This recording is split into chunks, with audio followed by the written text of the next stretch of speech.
Olá, sejam bem-vindos a mais uma edição do programa Alto Astral no 14. Vocês estão vendo que cenário novo, né? O ano nem virou, mas a gente está com um cenário novo, mas tudo para trazer para você sempre a melhor informação. Pessoas aqui da nossa cidade, pessoas que você conhece no dia a dia, vai cruzar com elas na rua aí, vai encontrar, enfim, isso é muito bom. E o convidado de hoje, ele vem de uma instituição que é nossa parceira há tanto tempo, né? A Uni Evangélica, também professor da UEG, professor, mestre Fábio Santana, ele é coordenador do curso de Educação Física da Uni Evangélica, também professor da UEG. Professor, seja bem-vindo aqui ao programa Alto Astral 14. Coisa boa a gente falar de educação física, né, de forma física. Isso aí, realmente, muito bom, agradeço a oportunidade, né, mais uma vez estarmos aqui e parabenizo aí a todo o público, né, o ouvinte aí presente que vai nos acompanhar nesse momento. Bom, o fato é o seguinte, está chegando aquele período de fim de ano, todo mundo fala, não posso deixar a dieta de lado, não tem problema não, vou comer e beber até morrer, é aquela coisa. É tentação culinária, né, professor? Isso faz parte do dia a dia, porque nós somos humanos e comer é muito bom também, né? Ele não pode falar que não seja bom, né? Isso é uma realidade. Só que a gente tem que atentar ao quê? Excesso de comida, bebida alcoólica, principalmente, pode ser uma armadilha para a nossa saúde também. E é claro que nesse contexto é essencial adotar estratégias inteligentes para evitar o consumo exagerado, garantindo não apenas a satisfação do paladar, como eu disse aqui é muito bom, mas também o equilíbrio nutricional, tá? Da mesma forma, os compromissos, sabe aquela promessa? Não, ó, eu fiz um monte que Botafogo ser campeão da Libertadores, do brasileiro até agora não cumpri nenhum, né? Mas tem gente que faz para virada do ano, ó. Eu vou começar exercício, dia 1º não dá, né, que é feriado, mas dia 2 eu vou começar. E tem também aquelas promessas de eu vou comer agora, mas depois eu vou dar um jeito na saúde. Meu professor, quais são as principais armadilhas aí nessas ceias de fim de ano tão saborosas, tão gostosas, afinal de contas? Amigo, vamos lá. De fato, né, isso é uma armadilha e depende do ponto de vista, até porque é um termo subjetivo, né? Então, armadilha para quem? Então, normalmente para as pessoas que não têm um controle, né, em relação ao seu dia a dia, aos seus hábitos. Então, isso é um ponto essencial. E quando nós falamos em hábitos, está muito associado ao estilo de vida. O estilo de vida ele envolve a prática de exercício, atividade física, o hábito alimentar, que é fundamental, a própria questão do repouso, do sono. Sim. E o uso, né, de álcool, tabaco. Então, tudo isso influencia diretamente em relação ao estilo de vida. E quando se coloca em armadilha, justamente porque o mês de dezembro ele é um mês atípico e temos diversas comemorações, sim, seja em família, seja com os amigos, seja na empresa. Confraternização de empresa, então? Confraternização uma atrás da outra, né? E às vezes eu até brinco com as pessoas. O problema, muita gente fala assim, cara, chegou Natal, chegou Ano Novo, estou preocupado.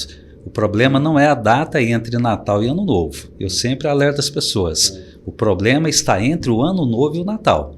Qual é o seu hábito de vida diário, né, ao longo do ano? Então, às vezes, quer jogar a culpa tudo em uma semana, sim, atípica, né? Sim. E algumas questões precisam ser observadas e tratadas com cuidado, né, em relação a todo esse processo. Agora, professor, é sempre assim, difícil de proibir. Tudo é proibido, tudo. Não é questão de ser proibido, é mais a questão do excesso. É o beber demais, é o comer demais. De repente, às vezes até acontece, a pessoa durante o ano é até tranquila em relação a isso, mas chega no final de ano e fica doido. Fica alucinado. Não é? Fica alucinado, né? Tem que ir além da conta, né? E de fato, né, todo excesso ele é prejudicial. Então eu posso ter ali um estilo de vida adequado, mas tudo tem que ser equilibrado. Até a atividade física. Até mesmo o exercício, né? O exercício, a atividade física. Depois a gente vai explicar um pouquinho a diferença sobre os dois, mas é algo que precisa ser controlado. E nosso metabolismo, né? Cada pessoa responde de uma forma. Então talvez o que o indivíduo A vai ingerir, comer, não faz tanto mal e não vai agregar algumas complicações. Já para o indivíduo B, talvez isso faça mal e pode trazer algumas complicações. Então, a própria questão da individualidade, né, do nosso metabolismo, isso tem uma relação direta e precisa ser pensado. E, como nós falamos, o excesso, qualquer que seja ele é prejudicial a nós. E, bom, tudo que a gente faz na vida, às vezes tem uma linha muito tênue ali entre o que dá e o que não dá, se equilibrar, né? É muito difícil. Como tentar manter isso sem, de repente, eu vou para a festa, mas não vou comer nada, que o professor Fábio falou que eu não posso comer nada aqui, porque senão eu vou morrer, vai acontecer alguma coisa. Ou então outro também não está nem aí e chuta, mete o pé no balde. Normalmente, né, a minha formação é na área da educação física, mas nós convivemos, minha esposa também da área da educação física e nutricionista, então nós convivemos com isso diariamente. As equipes multidisciplinares são cada vez mais importantes também. É uma equipe multidisciplinar. Então, qualquer tratamento que seja realizado, a melhor forma é através de uma equipe multidisciplinar. Então, dessa forma, vamos entender, por exemplo, às vezes algumas pessoas falam, eu como pouco, eu como 2, 3 vezes ao dia. Então, não é a quantidade de ingesta ao longo do dia que caracteriza que você come pouco. Talvez as porções que você esteja ingerindo poucas vezes ao dia sejam porções grandes, hipercalóricas, e isso vai te trazer um prejuízo. Então é até interessante, às vezes, quando conversa com algumas pessoas e fala, olha, dependendo da nossa jornada diária, nós devemos distribuir nossa alimentação em 6, 7 refeições ao dia. As pessoas assustam. Fala, caramba, eu como 3 vezes por dia, já estou desse jeito, se eu comer 7 vezes, como é que vai ficar? Mas é justamente a distribuição. Então, talvez aquela refeição que você faz uma ingesta muito grande em uma única porção, aquilo vai acumular, né? Então, é um excesso nutricional que você está obtendo, e esse excesso ele não vai ser absorvido, né, de uma forma eficaz pelo seu organismo e vai ser estocado. E a estocagem dele é em forma de gordura. E aí, obviamente, já vai surgir, né, o sobrepeso e, consequentemente, o ganho de peso, né, podendo aí atingir a obesidade em alguns casos. Agora, professor, indo para a sua área específica, né? A pessoa, vamos pegar aquele cidadão que comeu além da conta, enfim, né? Tem gente que tem essa tendência, tem gente que come também não acontece nada, pelo menos no visual, mas sabe-se lá o que acontece por dentro, né? Mas como fazer um planejamento aí para se recuperar desse excesso? Mas fazer de uma forma séria, né? Que a pessoa vá assumir o compromisso e vá cumprir. A gente falou de equipe multidisciplinar. É fundamental trabalhar junto ali, de repente, endocrinologista, nutricionista, o pessoal da área da atividade física, da educação física? Sim, isso é fundamental. Até porque chega alguns casos, né, para nós, e todo procedimento ele é necessário uma avaliação. Então, avaliação física, entender os processos fisiológicos, entender os processos metabólicos. E aí, claro, se você tem um profissional de educação física, se você tem um nutricionista ou mesmo um nutrólogo e também um endócrino, isso faz com que você tenha maior efetividade nas suas ações. Então, diferente, né? Às vezes a pessoa chega, aí eu estou com sobrepeso, obeso, preciso emagrecer. Então tá apenas só fala, resolve para mim, né? Resolve para mim, né? E aí, poxa, eu quero perder peso aí em poucas semanas. É o tal do verão, né, chegando. É o tal danado verão. Então, não é bem assim. Então, nós precisamos entender todo o contexto, né, desse indivíduo. Como você citou, algumas pessoas parecem que come e não vai acumular. Aí é a questão do metabolismo. Algumas pessoas têm um metabolismo mais acelerado, outras menos, e isso tudo tem interferência, né, no processo de uma forma geral.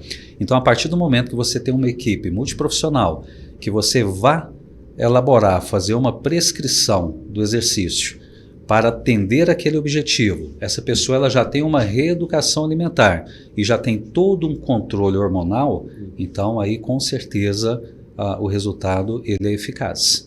Em relação à mudança de hábito, né? Porque a gente estava falando ali, voltando até algumas casinhas atrás, ela chegou fim de ano, não vou comer nada não, essa leitura aqui não pode, isso não pode, nem nada.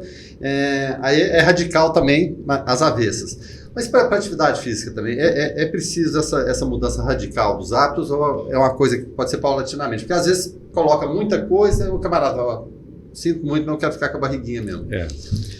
É bem interessante, né, esse processo. E às vezes o termo radical, você ser radical, algumas pessoas podem assimilar bem e ter uma resposta, né, positiva, uma mudança de chave literalmente radical. Mas para a grande maioria das pessoas, esse radicalismo ele já é difícil. Então às vezes o proibir, né? Você está proibido, você não pode fazer isso, não pode fazer aquilo. E isso pode gerar um certo trauma na pessoa e acaba induzindo frustrações. Desculpa até te interromper, só para aproveitar o embalo. O educador físico tem muito psicólogo também, de colocar o convencimento ali, olha, isso aqui de repente vai ser legal para você, o pessoal começar a ver o resultado. Tem muito psicólogo também, sem ele nem entrar nessa parte, mas incorporando ali. Até lá na nossa instituição, nós trabalhamos e dividimos o mesmo espaço, né, com o curso de psicologia. Então nós até discutimos, né, em diversos momentos da nossa vida, todo mundo acaba sendo, né, um psicólogo, vamos dizer assim. Claro. Não vamos entrar no mérito clínico da psicologia. Cada um tem a sua formação, cada um precisa respeitar o seu ambiente, né, o seu espaço de trabalho. Mas na própria questão de trabalhar a motivação, trabalhar aquele aluno, né, dentro da perspectiva que é possível, que ele pode. Então isso é uma característica psicológica que também muitas profissões trabalham, né, dentro dessa característica. E aí, só para nós fecharmos esse contexto. Então, dentro do radicalismo, né, nós podemos, às vezes, frustrar as pessoas, e isso acaba sendo pior. Então, pessoas que, às vezes, têm uma compulsão alimentar por ser ansiosa, né, então desenvolvem um padrão de ansiedade, e o não atingir os objetivos ou as metas propostas pode trazer uma complicação nessa ansiedade. E isso mesmo nós levamos também para a prática de exercício. O exercício ele precisa ser moderado, ele precisa ser trabalhado dentro da característica e da individualidade de cada pessoa. Então, às vezes as pessoas falam, né, e recentemente em uma aula nós comentamos sobre isso. Um colega chegou, mas o indivíduo lá, ele não está com excesso de treinamento? Espera lá, o que é o excesso de treinamento? Qual o nível de condicionamento do indivíduo A para o indivíduo B? Então, talvez o excesso de treinamento para aquele indivíduo que treina todo dia pode ser visto dessa forma para aquele indivíduo que não treina, que não está adaptado, ambientado ao treinamento. Então, tudo isso é uma questão individual e que precisa ser analisado caso a caso.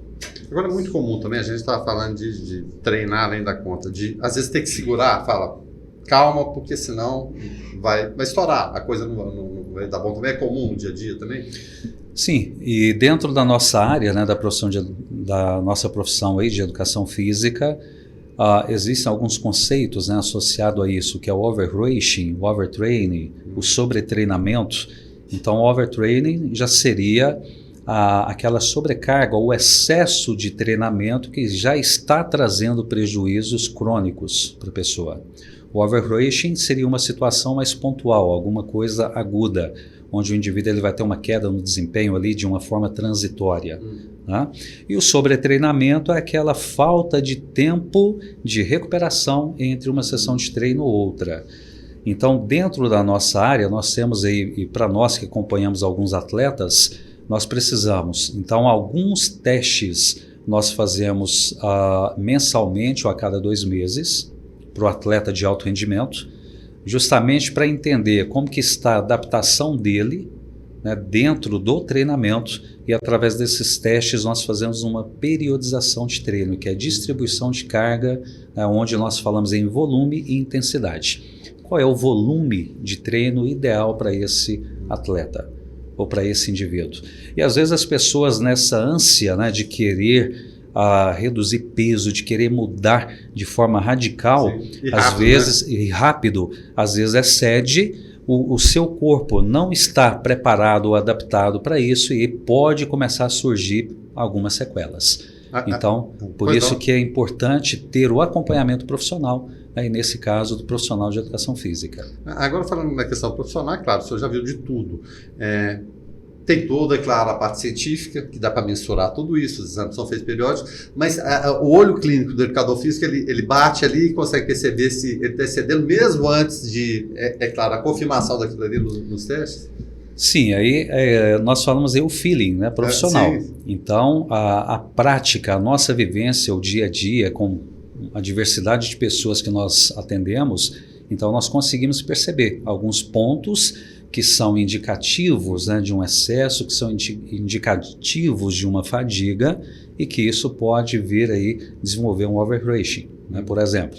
que é essa queda de desempenho aí de forma aguda. E a partir daí, dessas observações, aí sim é necessário, né, a confirmação. E a confirmação através dos testes, através das avaliações que são realizadas aí com esse público. E a avaliação, ela não é aplicada somente para o atleta, somente para o alto rendimento. Então, qualquer pessoa, você que está aí nos assistindo, né, você que está inativo fisicamente e que queira iniciar um trabalho, né, um processo de treinamento, primeiro, procure um profissional capacitado para isso e já faça as avaliações preliminares. Até algo importante. Para aquele indivíduo que ele já tem um histórico de inatividade física, que popularmente, né, conhecido aí como sedentário, e depois a gente pode apresentar alguns conceitos sobre isso, porque na grande população, de uma forma geral, eu não treino, eu sou sedentário. É um termo inadequado. Mas as pessoas que se consideram, né, dentro dessa característica, o sedentário, que é o inativo fisicamente, para que ele comece a iniciar o treinamento, é necessário uma avaliação clínica. Isso é importante. Não é simplesmente ali, claro, é louvável a iniciativa. Não, vou começar a caminhar devagarzinho e tal, mas mesmo se caminhar devagarzinho e tal, até pegar o jeito, é necessário a indicação também. É necessário, até porque eu até uso um termo que é o seguinte: quem vê cara não vê coração. E se esse indivíduo ele tem um estilo de vida inadequado, que não se alimenta adequadamente, não tem o costume, o hábito da prática de exercício, o nível de atividade física é reduzido, às vezes faz o uso de tabaco ou faz o uso de bebida alcoólica, não tem um repouso adequado, esse cara ele é propício a ter um problema coronário especificamente, não sabe. Então, se esse cara ele está parado, está em repouso, está no seu sofá, na sua rotina diária, essa complicação dele, talvez ele nem saiba. E é através dessas avaliações que ele vai ser submetido a um teste de esforço pelo cardiologista, e aí esse teste de esforço vai detectar e indicar: esse cara está com uma obstrução coronária. Sim. Então, para o exercício, qual é a intensidade ideal para esse cara? Será que ele precisa, antes de iniciar o exercício, fazer algum procedimento clínico, algum procedimento médico? Em alguns casos, sim. Às vezes as pessoas chegam e falam: eu fiz o teste, o eletrocardiograma de repouso. O próprio nome do teste já fala, eletrocardiograma de repouso. Eu estou em repouso e em repouso está ok. Mas e se eu for submetido a um estresse físico?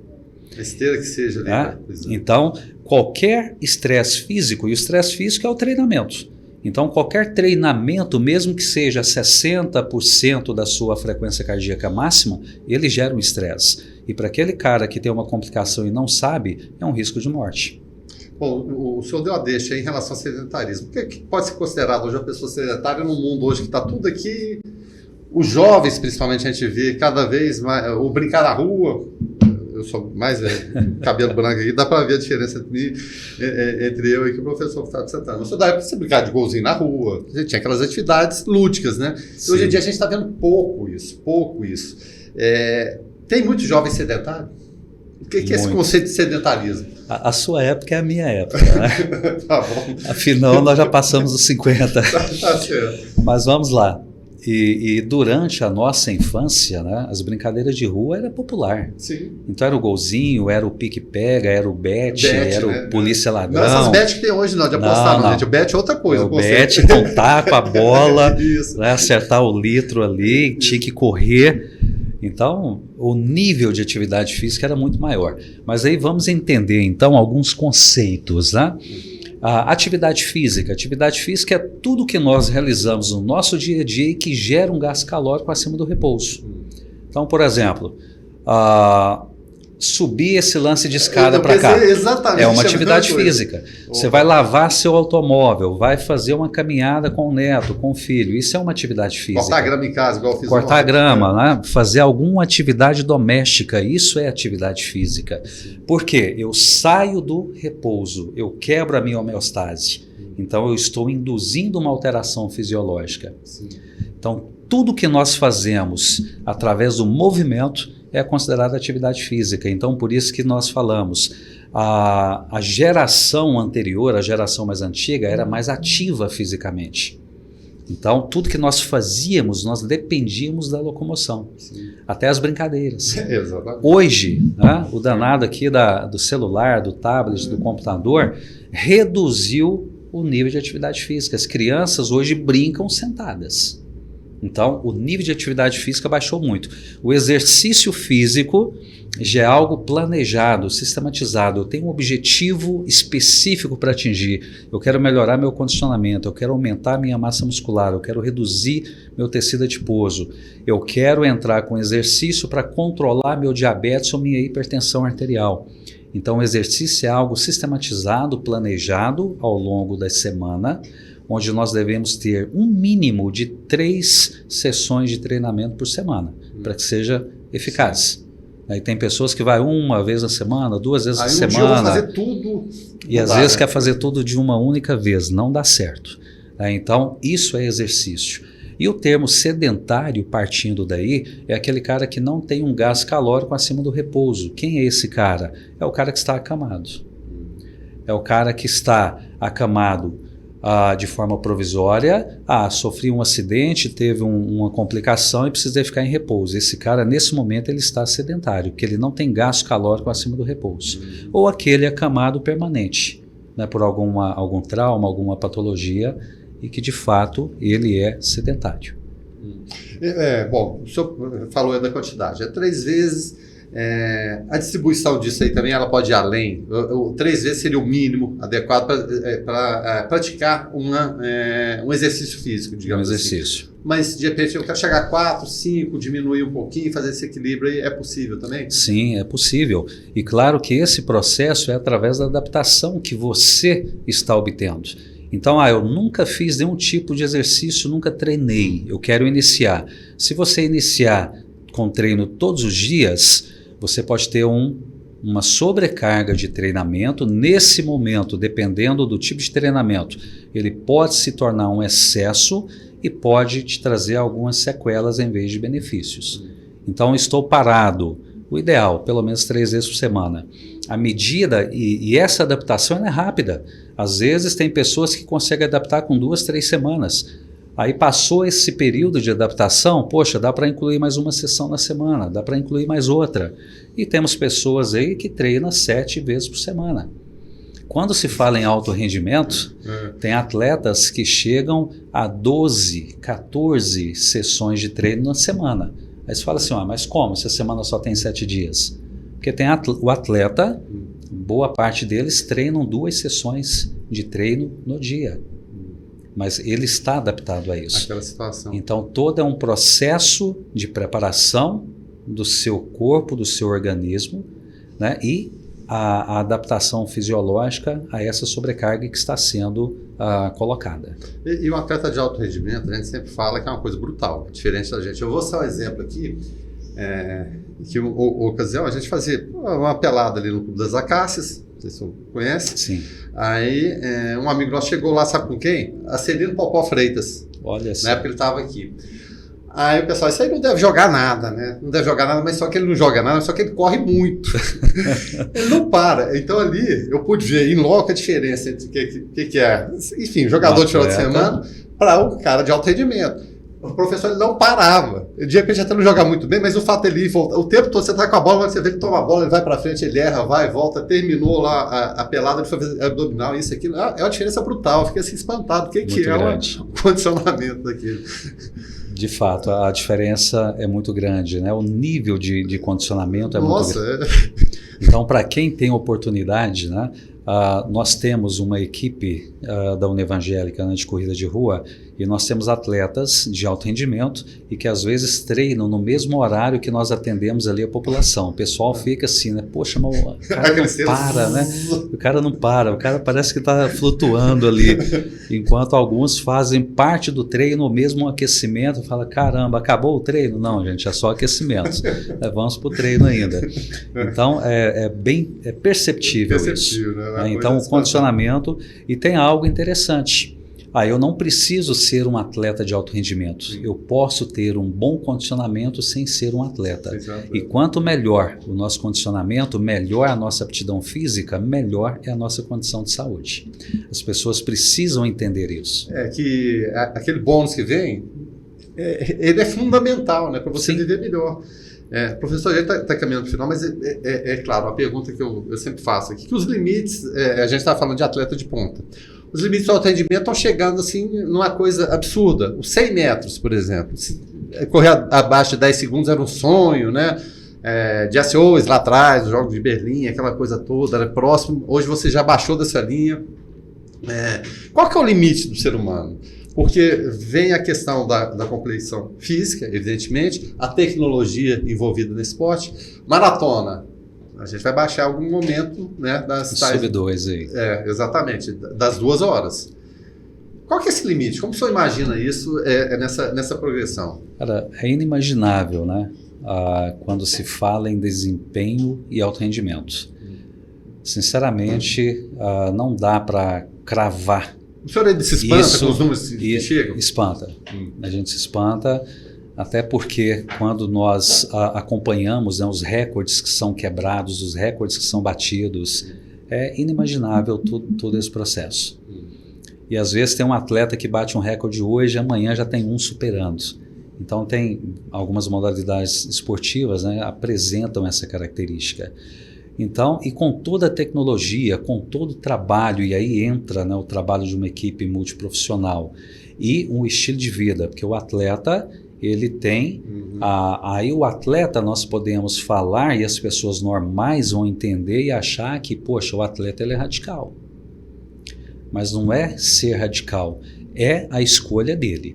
Então, o quanto você está comprometido com sua escolha? O Michael Phelps da vida. O quanto que ele treinou na vida? Qual é a sua prioridade? Que preço você paga por essa prioridade? E quando se fala o preço, não é em reais, é o preço do comprometimento de você deixar de fazer algumas coisas que você gosta porque você tem uma meta, você tem um objetivo ali para ser atingido. E o atleta, ele deixa de fazer muitas coisas para atingir aquela meta dele. E é engraçado quando se fala em uma prova de 100 metros, né, no atletismo. Tem atletas, os velocistas, que eles trabalham um ciclo olímpico, ou seja, 4 anos para baixar centésimos de segundos em uma prova. Será que a gente vai ter que ir para a casa dos milésimos em algum momento? Com certeza. Em alguma situação. Uma ideia aqui. Porque não dá para cravar, né, um limite. O ser humano ele é incrível, é uma máquina perfeita e com todos os recursos e a tecnologia associada e principalmente com o trabalho multiprofissional, não dá para nós cravarmos aí que esse é o limite. E principalmente também uma outra coisa, para a gente finalizar aqui, comparar eras diferentes. Pelé hoje ele jogaria? A tecnologia que tem hoje ele jogaria. A pessoa que tem hoje ele não dá conta de jogar lá. O Cristiano Ronaldo é só força física, mais nada. O Cristiano Ronaldo talvez seja aquele exemplo de quem não tem um talento de Messi, até mesmo do Neymar, mas a resistência, a resiliência, né, eu diria, dele, faz dele um atleta fora da curva com quase 40 anos também. E o comprometimento. Né? O comprometimento, a dedicação dele. Então isso é fora do comum. Ele é um exemplo. Sim, sem dúvida nenhuma. E exemplo também é o senhor, o professor Fábio Santana, que entrevista. Rapaz, eu ficaria 2 horas pensando com o professor aqui tranquilamente, se enchendo nesses temas, que eu gosto muito de acompanhar essa evolução do esporte. É claro, nunca fui para a área, né, da educação física, mas eu acompanho recordes, essa coisa toda. Me fascina muito de ver evolução humana, né? Como a gente está ficando cada vez mais resistente, vivendo mais um pouquinho, mas só que a gente tem que tomar cuidado com as novas gerações. Tem estudos falando que pode ser uma geração que vai viver menos que os pais. Imagina só isso. Por aqueles motivos que a gente falou também, sim, né, professor? É bem interessante e as projeções, né, da expectativa de vida, elas são projeções que nos traz, né, uma perspectiva maior de sobrevivência. Atualmente, a projeção para essa nossa década está entre 76,4 anos. Sim. As mulheres um pouco acima, né, em relação aos homens. 40 e poucos anos já era. Sim. Estava muito ruim. E há algumas previsões para que 2040 a 2050, segundo estudos do IBGE, que a população ela vai atingir uma expectativa de vida superior aos 80 anos. Isso de uma forma geral. Claro que nós temos várias pessoas atualmente que estão chegando aí ao centenário, né? E eu tenho conversado aí com o Papai do Céu que, se me permitir, quero chegar aos 100 anos e fazer ainda uma maratona aos 100 anos de idade. Quero bater o recorde do indiano lá, hein? Tá faltando muito Enfim, falta muita coisa ainda, a estrada é longa. Mas tem todo esse processo. A expectativa de vida está muito ligada ao estilo de vida e à própria tecnologia, assistência básica, né, saneamento básico.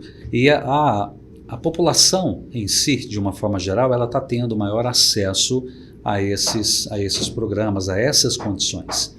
Então, a previsão é que melhore. Só que precisa ligar a luzinha aí de alerta, porque a tecnologia, da mesma forma que ela propicia uma maior evolução para o ser humano, ela ainda está trazendo, deixando a população, principalmente a juventude aí, hipocinética, com menor movimentação, menor gasto de energia, menor nível de atividade física. E isso é preocupante.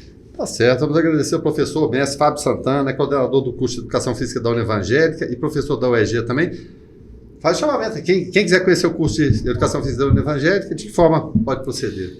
Sim, nós estamos com o vestibular aberto, né? Então ainda o processo de vestibular aí continuado, agendado. O nosso curso de Educação Física, ele é referência no nosso estado, na região, dos melhores cursos, melhor infraestrutura e com grandes profissionais ali trabalhando, esperando por você aí para se tornar um profissional da área de educação física. E a área de educação física ainda é uma área promissora, porque nós estamos trabalhando na busca da prevenção de doença, na saúde e na melhora, né, do estilo de vida da população. Então, vale a pena aí ir lá, conhecer um pouco da nossa estrutura e conhecer um pouco também do nosso curso.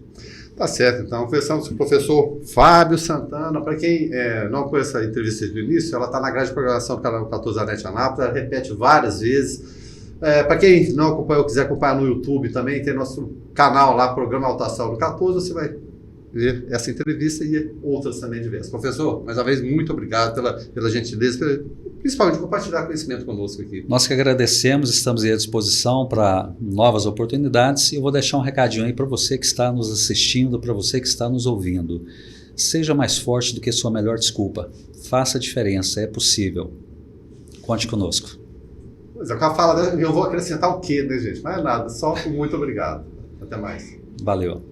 Arroz e feijão Imperial, Geolab Genéricos, Hospital Evangélico Goiano, Uni Evangélica, Compensados Anápolis, Clínica Vacine, Farmácia Naturalis, Cicobi Unicentro Norte Brasileiro, Lages Vibracom, Porto e Pereira Hipercozinha Industrial, Rádio Imprensa 104,9 FM, Restaurante Barriga Cheia, Síntese Comercial Hospitalar, EgoService Vigilância e Segurança Privada, Maglif Uniformes, Pérola Distribuição, Crédito, Contabilidade, Perícia e Auditoria, Laveste Lavanderia Hospitalar, Doutora Cristiane Santos, Endodontia, Cirurgia Parodontítica e Traumatismo Dentário, Mamãe e Bebê Kids, Varejão das Fábricas, Clínica Alto Astral, Usa Arquitetura e Interiores, Fazenda Campo Largo, leite de qualidade, Arquivo Off, guarda e organização de documentos, Droga Lúcia, economia a serviço da sua saúde,